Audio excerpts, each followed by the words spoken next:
ევროპარლამენტში მიიღეს გამჭვირვალობის უფრო მეტად გამკაცრების განკარგულება, კერძოდ მესამე ქვეყნიდან ლობისტური დანიშნულებით შემოსული თანხა უნდა იყოს გამჭვირვალე, შეიქმნას ასევე ეგრეთ წოდებული რეესტრიო, სადაც ეს ორგანიზაციები დარეგისტრირდებიანო. ეს მაშინ როცა ჩვენ გამჭვირვალობაზე გვაკრიტიკებდნენ, რას ნიშნავს ეს, რომ შეგვიძლია ჩვეულებრივი ორმაგი სტანდარტის კიდევ ერთი მაგალითია და უამრავი მაგალითი შეგვიძლია მოვიყვანოთ. ჩვენ არ უნდა მივაქციოთ იმ განცხადებებს ყურადღება, რომელიც მოდის ხშირ შემთხვევაში ევროპული ბიუროკრატიიდან, რომელიც მხოლოდ და მხოლოდ ტყუილით და სიცრუით არის გაჯერებული, მათ თავიანთი ინტერესები აქვს საქართველოსთან დაკავშირებით.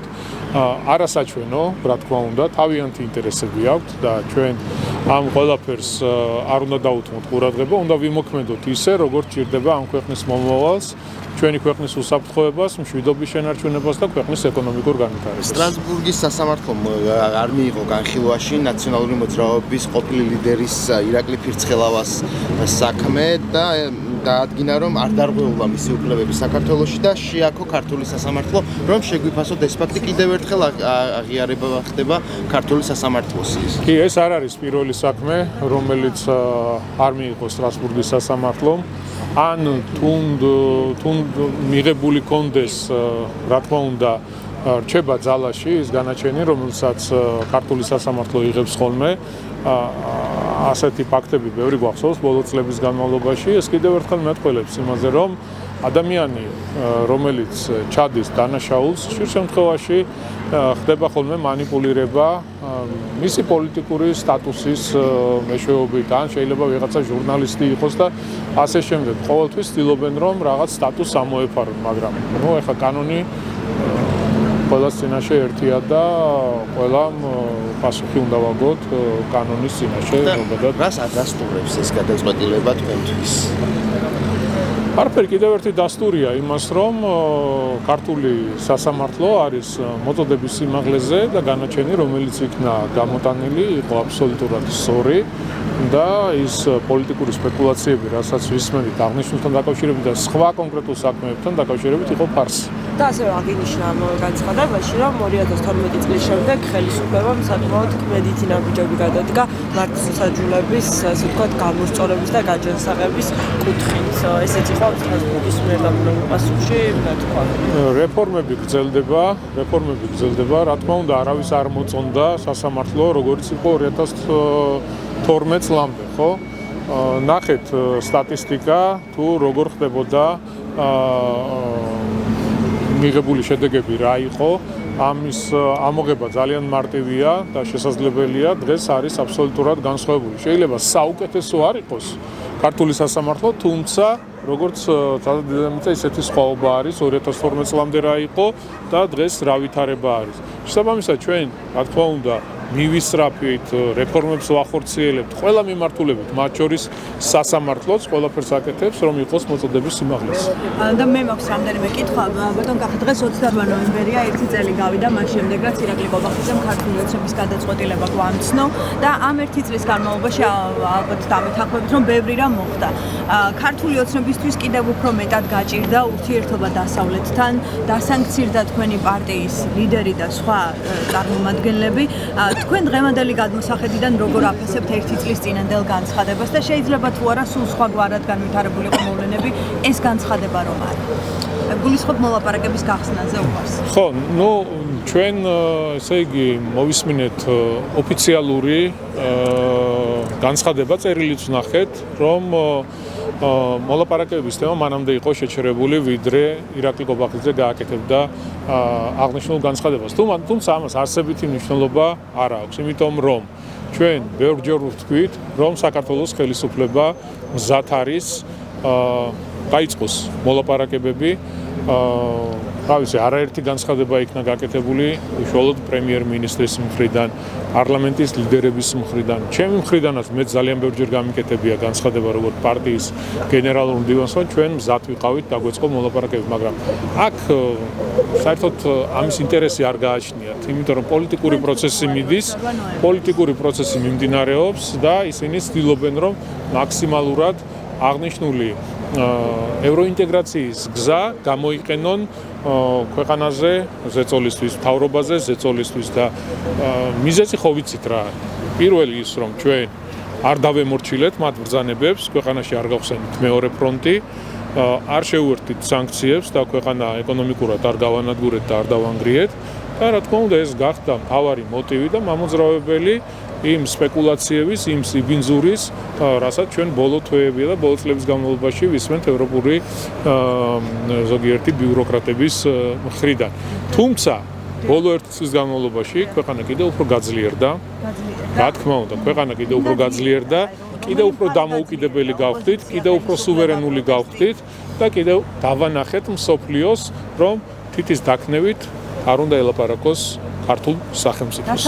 ჩვენ ვართ დამოუკიდებელი სახელმწიფო, სუვერენული სახელმწიფო, რომელიც ჩვენმა წინათავებებმა ბრძოლით, სისხლით მოიპოვეს და არავის არ მივცემთ უფლებას, რომ ეს ყველაფერი ფეხქვეშ გათენოს. სისხლით მოიპოვეს და იბრძოდნენ იმისთვის, რომ ქვეყანას ახლა კომუნიკაცია არ ქონდეს დასავლეთთან და შეჩერებული ქონდეს ევროინტეგრაცია. ეს არის წინაპრების ბრძოლა. ნახეთ, კიდევ ერთხელ მიმეორებ, ჩვენ გვაქვს კომუნიკაცია ქართულ ხალხთან. ყველაზე მთავარი და მნიშვნელოვანი არის ეს. გაითვალისწინეთ და გაითავისეთ ეს, რომ ქართველი ხალხი არის ყველაზე მთავარი და მნიშვნელოვანი. რაც შეეხება ევროინტეგრაციის გზას, მაგერ პირდაპირ გამოვედით და ვთქვით, ახლაც ვიმეორებთ, ხო? თუ გინდათ ისე არ გამოვიდეს, ახლა 30 წელი ნატოში მიგიღებთო და სადავართ თვითონაც რო არ იციან. რა პირობებზე მეუბნებით, ნახეთ უკრაინას რა უქნეს, რა დღეს ჩააგდეს უკრაინა და როგორ მთავრდება.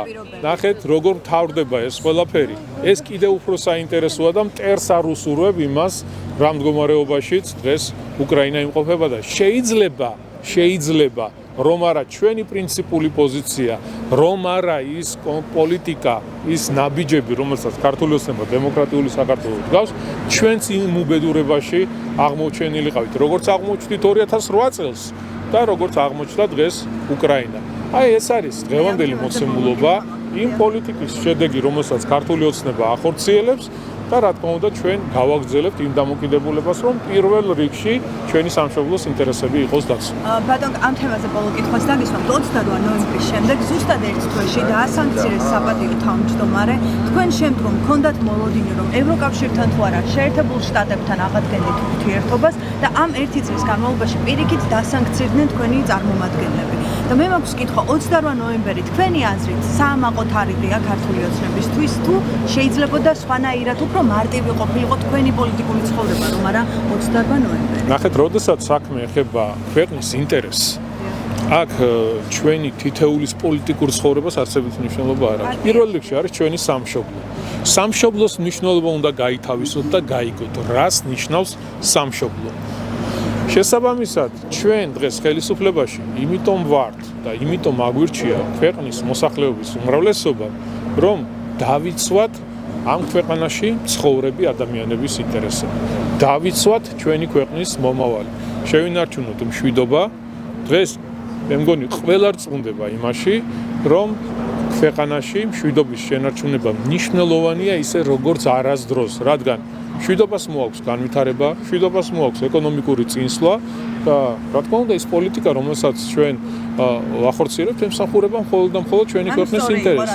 რაც შეეხება სანქციების ნაწილს, ჩვენ ხო ვიცით, ეს გადაწყვეტილებები გაჯერებული იყო მხოლოდ და მხოლოდ სიცრუეზე და ტყუილზე დაყრდნობილი ინფორმაციებით. ხო ეხლა ბაიდენის ადმინისტრაციამ, როდესაც ბატონ ბიძინა ივანიშვილი დაასანქცირა, არანაირი განმარტება არ გაუკეთებია და მაგალითები არ მოუყვანია, რატომ გააკეთა აღნიშნული და რატომ მიიღო აღნიშნული გადაწყვეტილება, რა იყო ამის მიზეზი, ხო? თქვენ მოისმინეთ განმარტება იმასთან დაკავშირებით, რომ რა იყო ამის მიზეზი, არაფერი.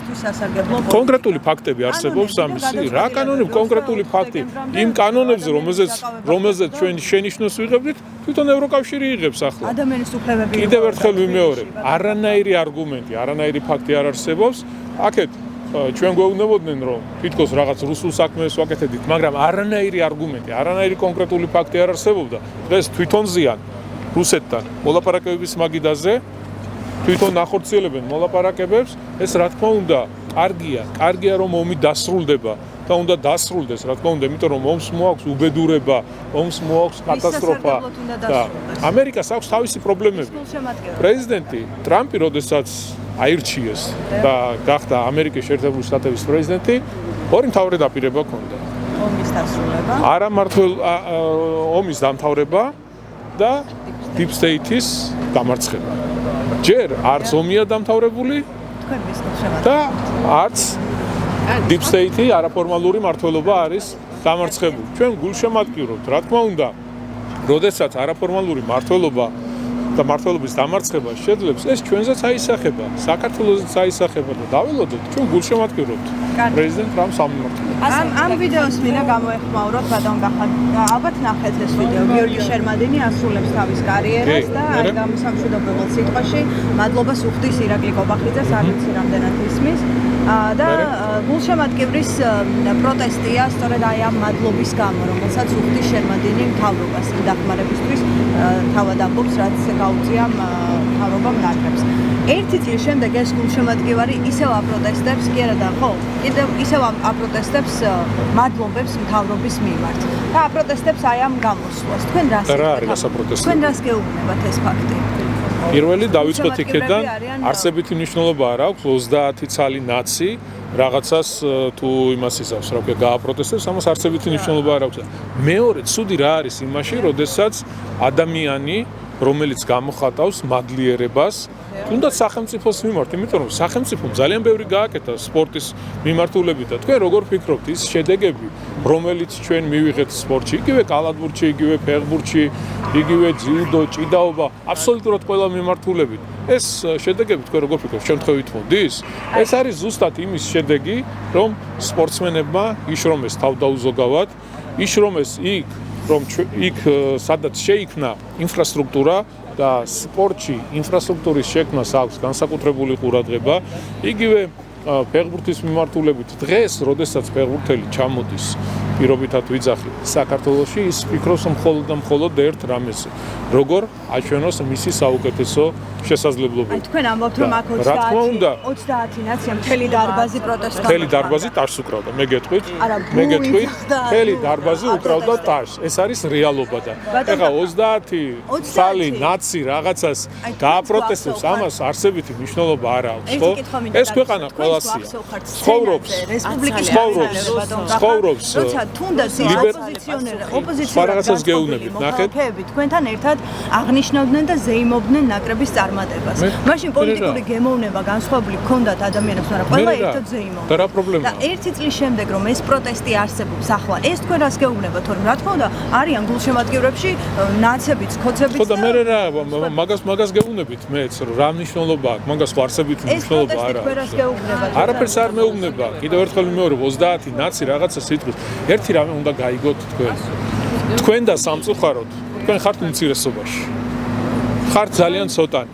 და ეს, რა თქმა უნდა, ქვეყნისთვის არის ძალიან მაგარი, რომ ქვეყნის უმრავლესობა რეალურად ხედავს, რა ხდება, რა პროცესები მიდის, როგორც ქვეყნის შიგნით, რა პროცესები მიდის გარედან, ვის რა ინტერესი აქვს, ვის როგორი დამოკიდებულება აქვს ქვეყანასთან და ნუ ეხა ლიბერალური ფაშიზმი მარცხდება მსოფლიოშიც.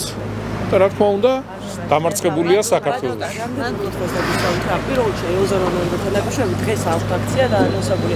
როგორ შეაფასებთ ზოგადად და რა მოლოდინები გაქვთ დღევანდელ აქციაზე? არაფერ, ნუ რა მოლოდინი უნდა გქონდეს, ხო ხედავ რა მდგომარეობაში არიან, რა მოლოდინი უნდა გქონდეს, ხო? ეხა გამოხატ არ აქვს არსებითი მნიშვნელობა, რამდენი იქნება 10 წალი, 20, 30, არანაირი მნიშვნელობა არ აქვს ამას, ხო? ისინი არიან უმცირესობაში, ეს არის მოცემულობა, ქართველმა ხალხმა მათ საპარლამენტო არჩევნებზე უთხრა არა და ქართველმა ხალხმა ადგილობრივი თვითმმართველობის არჩევნებზე უთხრა არა.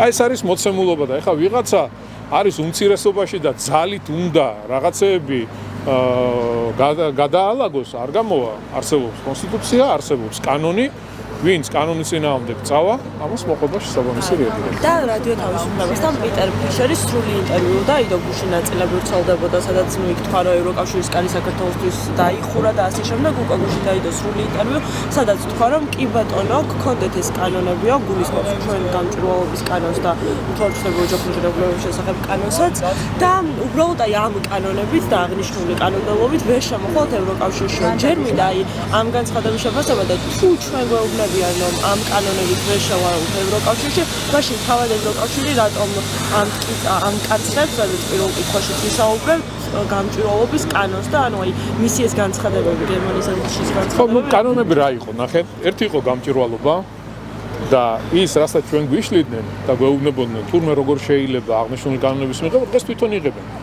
თვითონ დგამენ იმ ნაბიჯებს, ამკაცრებენ და იღებენ აღნიშნულ კანონპროექტს, რომ გამჭვირვალე იყოს ყველაფერი. ჩვენც მაგას ვაკეთებთ. ხო გვინდა რომ გამჭვირვალე იყოს და ზოგიერთი ევროპარლამენტარი გამოდის და ეხლა სხვა გზებს ვეძებთ და შავხრელებს როგორ შემოვიტანოთ ფული საქართველოსშიო.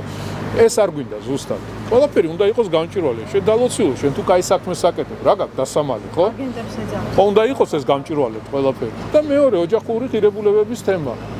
ესეც ხომ მნიშვნელოვანია თითეული ქართველისთვის. და თუ ამას არ აქვს არსებითი მნიშვნელობა, მაშინ რა, ესე იგი რა გამოდის? რომ ოჯახური ღირებულებების საკითხიც მათთვის მისაღები არ არის და უნდა მოვიქცეთ ისე როგორც გვეუბნებიან და ეს არ არის ჩვენთვის მისაღები.